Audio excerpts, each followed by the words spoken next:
Hi, this is Senator Bernie Sanders. Last year, along with John Nichols, the great progressive journalist with The Nation magazine, I wrote a best-selling book called It's Okay to Be Angry About Capitalism. In it, we tackle the issues that you don't hear much about in the mainstream media, from the extraordinary wealth and income inequality that our nation is experiencing, to the growing labor movement, to corporate control over the media itself. If I must say so myself, this is a very good book, and it's just been republished in paperback. If you'd like a copy of the book, please make a donation of $12 or more, or whatever you can afford, to my campaign, and we will get you a copy. You can do this at berniesanders.com/book. Again, that's berniesanders.com/book. Thank you very much. So, Senator, we're going to... Well, John, Yeah. It's good to be with you, and thank you very much for your help on the book. I remember those long days and nights in Burlington out on the porch, Yeah. going over a whole lot of stuff. So thank you very much. It was a interesting adventure, and I always tell people that you're easier to work with than people think. I don't know exactly what that means. No, but, you were surprisingly engaged. but I don't know what people think. That's the concern. I All think right. they all think you're very easy to work with. I'm Okay. sure. So let me talk about. Let's start out in the moment where we're at now, and we'll work our way back through some of the subjects in the book. And it happens we're talking in an election year, and the book deals a lot with politics. It starts out looking at some of your campaigns along the way, building up to that 2020 race where Donald Trump got beat by Joe Biden. And so let me begin by asking you, what should people be thinking about politics right now? Well, I think they should be appreciating that this election is of extraordinary importance in so many respects. It is important because we are running against the most dangerous political figure in the modern history of this country. And I just want to make it clear to people what a Trump victory is about. I think sometimes we slouch it off. Trump does not believe in the concept of climate change. So what does that mean? It means not only that all of the work we have done in trying to transform our energy system away from fossil fuel will be undone, but every other country on earth is going to say, hey, if the second largest emitter in the world is given up on trying to transform the energy systems, we're not going to do it either. And that really means dooming our kids and future generations to a very, very unhealthy, perhaps uninhabitable world. So you don't need to know anything more than that to understand how dangerous Trump is. But obviously, the danger is much greater than just that. For decades, and I don't have to explain this to anybody who's watching or listening, women have had to struggle to secure their proper place in American society. Not there yet, but huge victories have been won over the years. And now what we have seen is a result of a Supreme Court decision fueled by Trump's 3 appointees to the Supreme Court. Roe v. Wade was overturned. And all across this country now, women are losing their basic rights to control their own bodies. And then you look at issues like healthcare. You had in Trump a president who wanted to throw 32 million people off the Affordable Care. I'm not a great fan of the Affordable Care. I believe in Medicare for all, but it was not insignificant. You don't just throw 32 million people off of that. You have a president in Trump who gave massive tax breaks at a time of wealth and income inequality of an unprecedented level, massive tax breaks to the billionaire class, and on and on and on it goes. So I think the point for me and what I will be saying for the next many, many months is, okay, people are not enthusiastic about Joe Biden. I got it. And we've got to do as much as we can to make Biden as progressive as he can. And I know we're all concerned. I hope we're all concerned about the horrible situation now in Gaza, where Biden has not been as strong and effective as he should be. But we also have to take a look at the at what this election means overall and what it will mean if Trump gets elected, and we cannot allow that to happen. And that gets to something that's always been a constant in your long political career. And that is that you obviously look, and you just did, at a number of issues of the moment, right? Issues, immediate issues, right? But there are also sort of the overarching issues, the big ones that don't always get addressed in politics. And one of the striking things about the Biden presidency and the kind of run up to it was that you had a lot of influence there. And you were talking to the president a lot.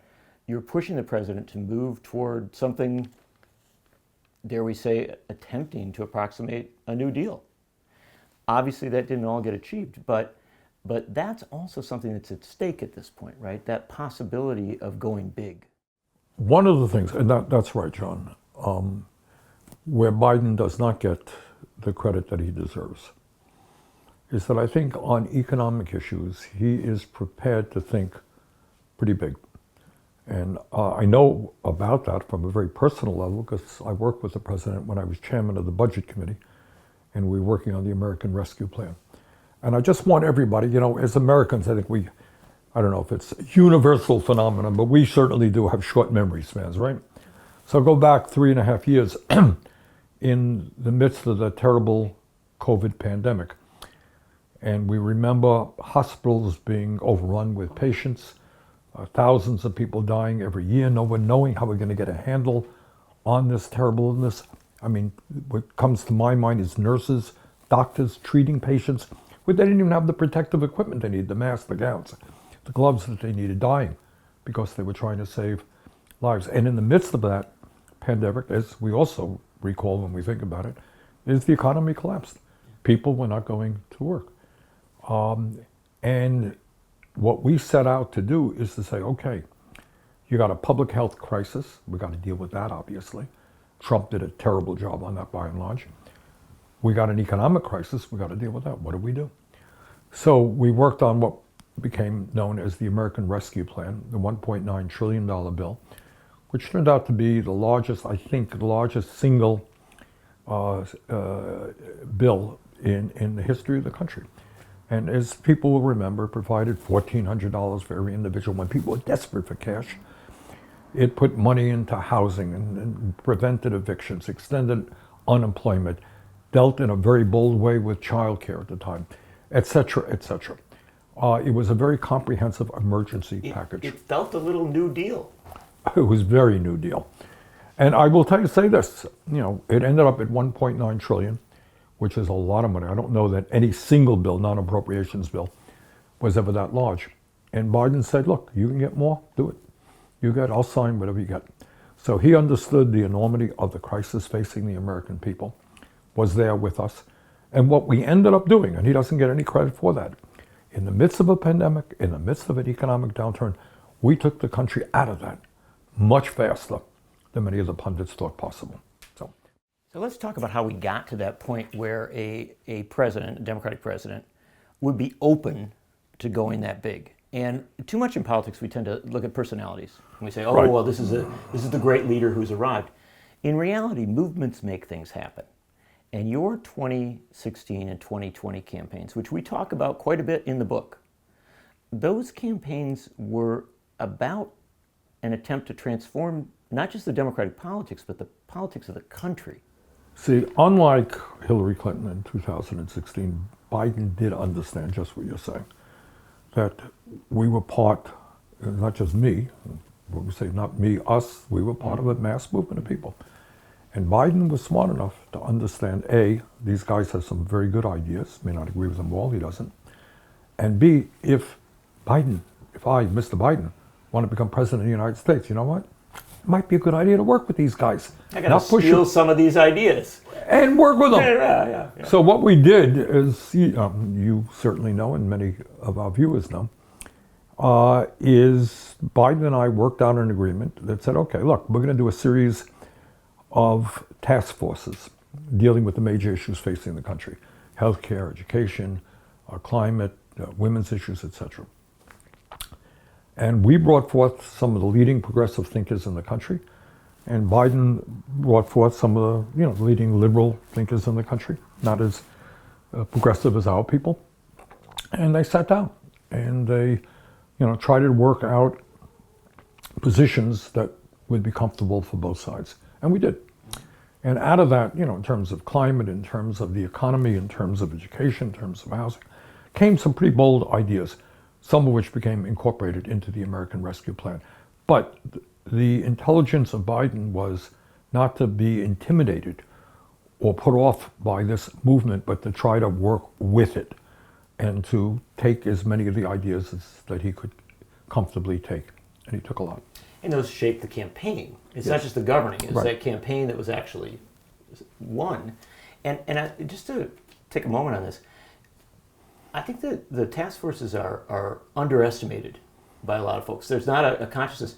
The people that you brought into those positions, people like Sarah Nelson from the Flight Attendants Union, and Stephanie Kelton, an economist, and Alexandria and Alexandria Ocasio-Cortez and others, and you put them right next to, in the case of Alexandria Ocasio-Cortez, right next to John Kerry, the former Democratic candidate for president. So you were taking people from movements and putting them right in into the room. the establishment, right? Right.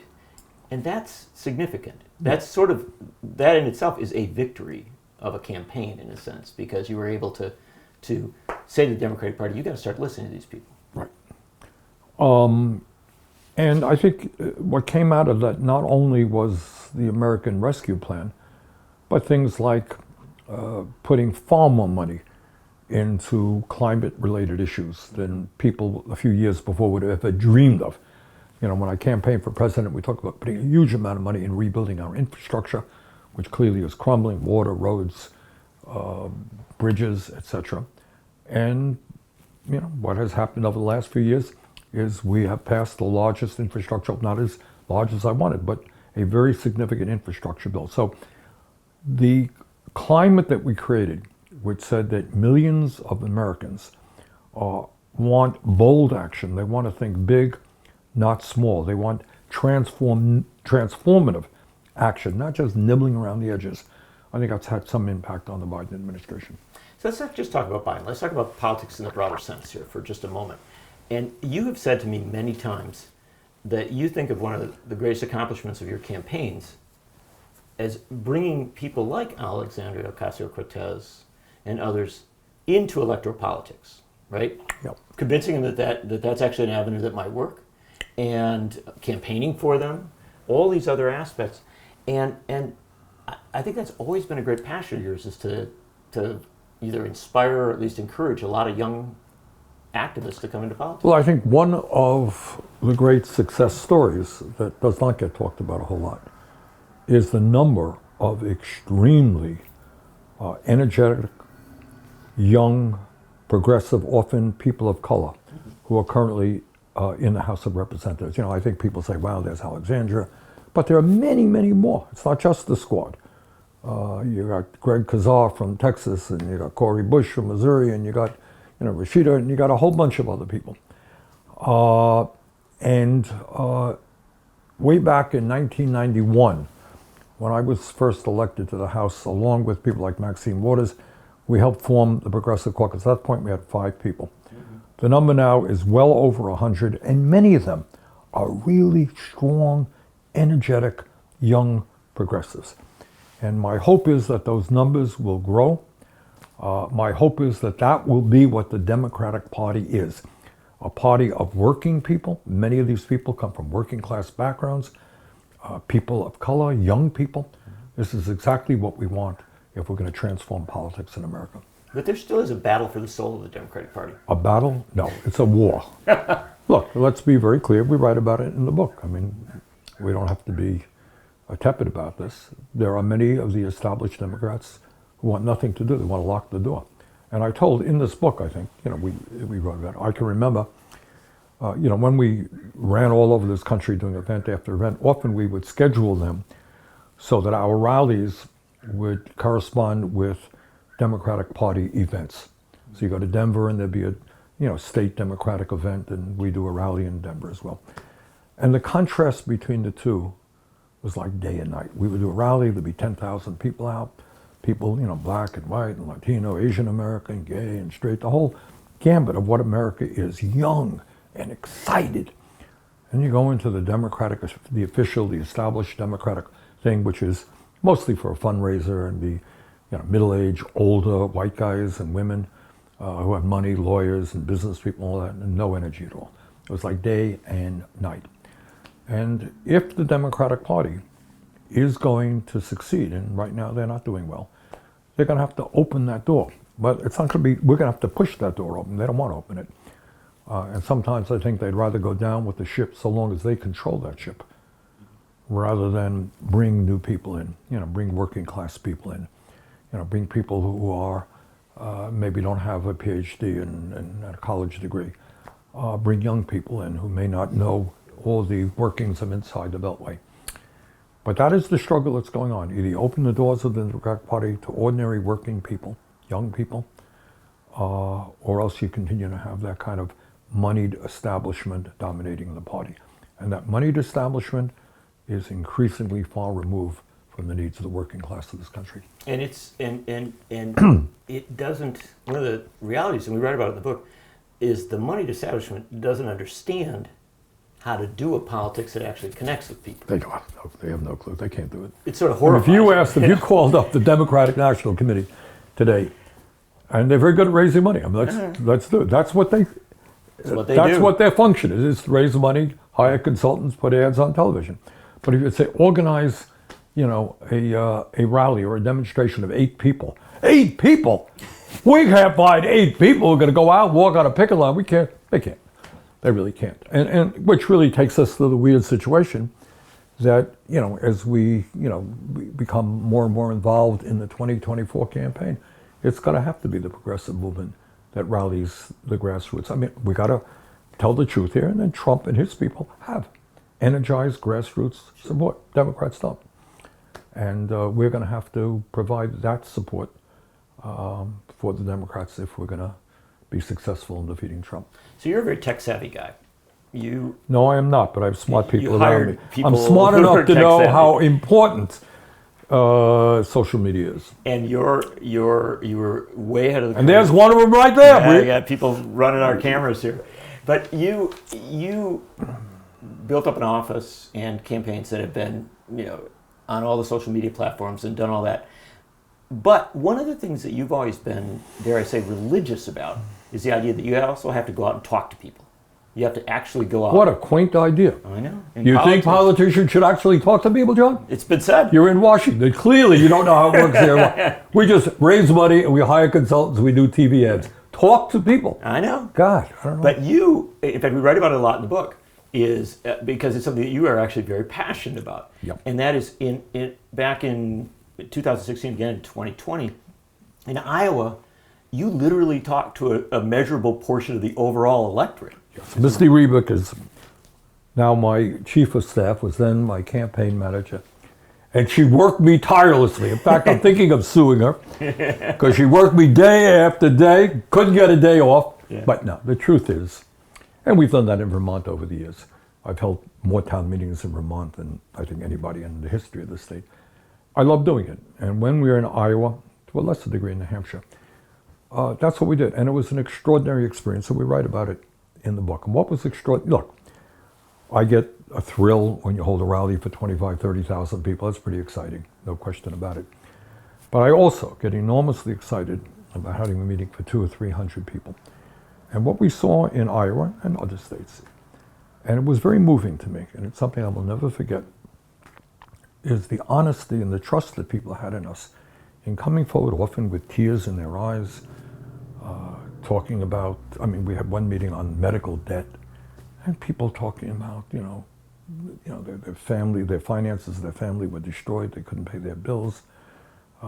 People, just horrible stories about with medical debt, the absurdity and the dysfunctionality of our healthcare system. Hearing people saying, well, I have cancer and I couldn't pay the bill. Being very personal. And that's what democracy is supposed to be about. What democracy is supposed to be about is you're telling what's going on really, really, really in your lives to somebody who's prepared to listen, and not only listen, but take what you say and try to figure out a way to deal with your problem. That's what democracy is supposed to be. That's why I'm a big fan of democracy. I mean, I love it. That's what the system is supposed to be. But it is happening less and less. I mean, just that dynamic. What's happening now is you do a poll. These are the issues. You hire a consultant. You put some cute 30-second ad up there, and hopefully those people will vote for you. That's what's going on. But I get my energy. You know, people say, "Well, Bernie, you're an old guy. How do you get your energy and all that stuff?" That's how I get my energy. Talking to a lot of very beautiful people who are willing to share their life experience with me. So let me talk about these.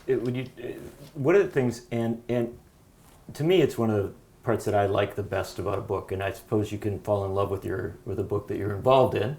But one of the things that was so striking is that you remember so many of the stories of these people, that it actually had some sort of deep impact on you. And I remember talking about the bus trip from, I think, Detroit over to Windsor. Yeah.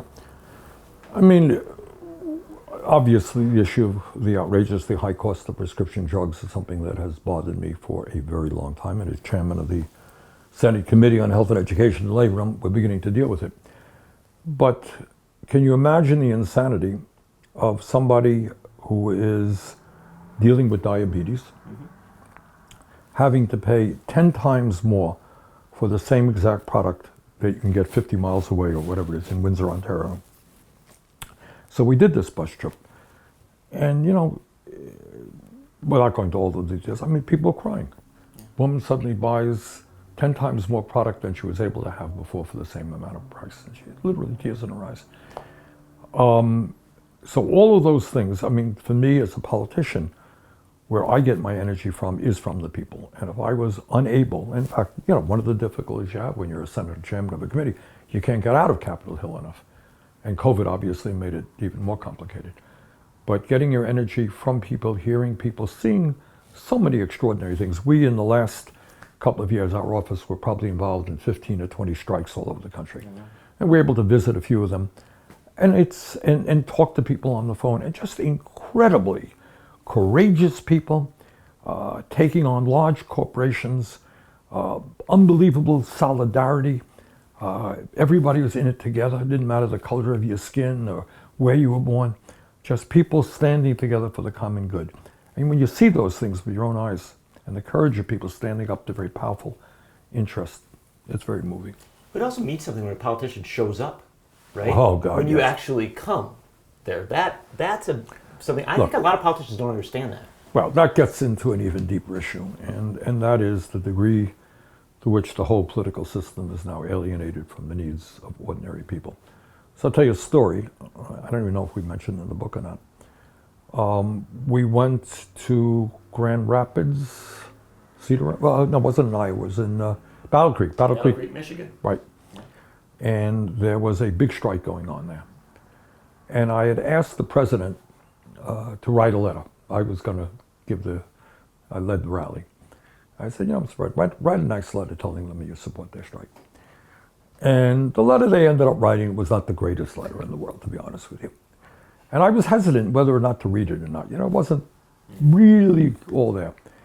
And I read it, you know, it was being pro-union and all that stuff. It was okay. And people erupted in cheers. What did I learn? What they were saying is, oh my God, the President of the United States knows that there's a strike on here and what we're going through. And that's, your point is well taken. So often, issues of enormous consequence are ignored by political leaders because they don't want to get in trouble, they don't want to antagonize their rich friends, their campaign contributors. And the result of all of that stuff is that people say, does anybody in Washington know that I exist? Do they know what's going on in my life? And those are the conditions that will lead to the demise of democracy if we don't turn it around. And in the book we reference Roosevelt, FDR, quite a bit in the book. Yep. And there is a reference, I hope I get it right here, a line where somebody asked somebody when Roosevelt's motorcade was going by. And a guy was crying or was all excited, and the reporter said to him, wow, do you know the president? And he says, no, I don't know the president, but he knows me. Yeah, that's right. And that is, you know, 60%, not that I want to throw out a lot of statistics because I do that too often, but 60% of the American people are living paycheck to paycheck. I grew up in a family that lived paycheck to paycheck, so I know a little bit about that.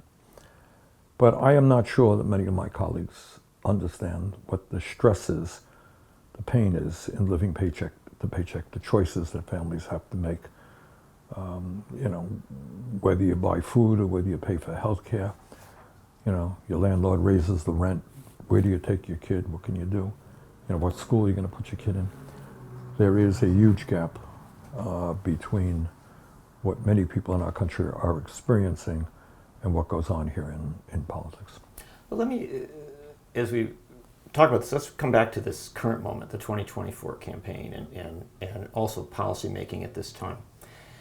It seems to me that there's been a great gap between the response of the great mass of Americans, or an awful lot of Americans, to what's happening in Gaza and what's happening in the administration. Well, in Congress in general, and the administration, yeah. Absolutely. That is a very good example of the degree to which people here in D.C. live within the bubble. All over this country, whether you're a progressive, whether you're a moderate, whether you're a conservative, you look at these pictures, and you've seen these pictures of children literally starving to death right now in Gaza. And you understand that the United States has provided Netanyahu's government with billions and billions of dollars, and there's a bill that I voted against that passed the Senate, providing another $10 billion for unfettered military aid. And people all over the country are saying, why is the United States complicit? Why are we actually funding somebody who is blockading us, restrictions at the border, so that the trucks, the thousands of trucks that we need to get through to feed hungry children, he's stopping them, and we are giving him more money? How insane is that? But in Washington, D.C., there's another world. But I do want to tell you that I think it's beginning to change. You know, we just sent a letter to the president with, I can't remember, 8 or 9 senators on board that saying, it says very clearly, Israel is violating the law. The law is clear, Foreign Assistance Act. Any country that blocks U.S. humanitarian aid is in violation of the law, and they should not continue to get aid. And I think more and more people are coming to that position. But your essential point, that where we started, is American people are feeling one way, young people in overwhelming numbers, people of color, feeling very strongly about the injustice, the inhumanity, the horror of what's going on in Washington, living in another world. Well, that's a good place to close this segment and to bring us back to, we were talking about the Democratic Party a little bit.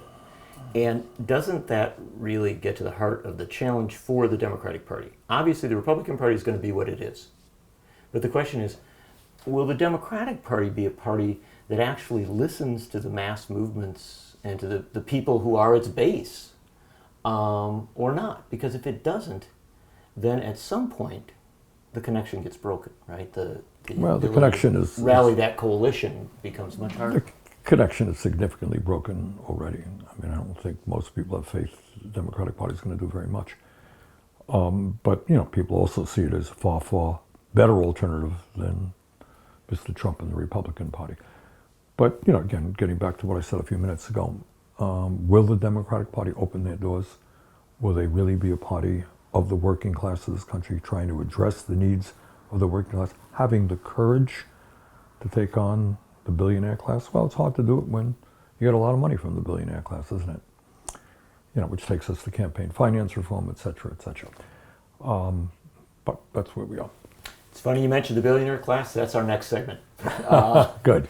So we'll close off here. And for folks who are listening to podcast or viewing, stick with us. We'll be back to talk more about oligarchy and the billionaire class. If you'd like a copy of the book, please make a donation of $12 or more, or whatever you can afford, to my campaign, and we will get you a copy. You can do this at berniesanders.com/book. Again, that's berniesanders.com/book. Thank you very much.